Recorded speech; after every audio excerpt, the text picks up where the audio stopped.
Today I want to talk about the NFL Combine, but I want to break it up into two short videos and rather than one long video. And what I want to talk about is what I believe is the two most important parts of the NFL Combine. One being medical, and two being the interview process. That's not shown on the NFL Network.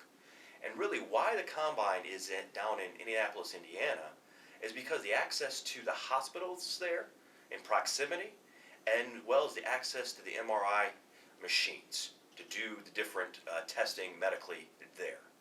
And when we talk about medical, we're talking about things that they're going to look at, your knees, any injuries you've had in college, back to high school, and maybe even previous.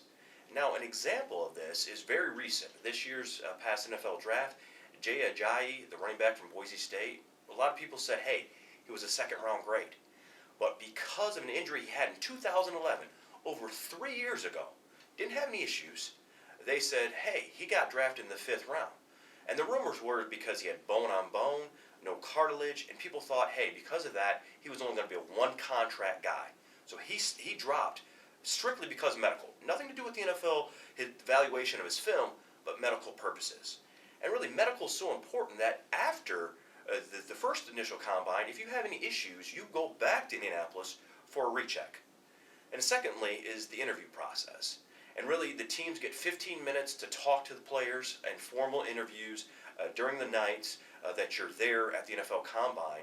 And really, they're getting to know you, how you learn, how you're there in regards to get on the board, draw up plays, your passion and love for football, and really regards to any red flags that you might have, anything that's off the field that they want to talk about. Maybe there's a drug issue, a domestic violence, anything that you've had in your past from high school to before that.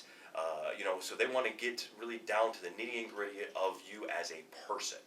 So really those are the two things that I believe are their tops in regards to the NFL Combine. Now in part two, we'll talk about the track and field events and how those relate to the NFL draft process.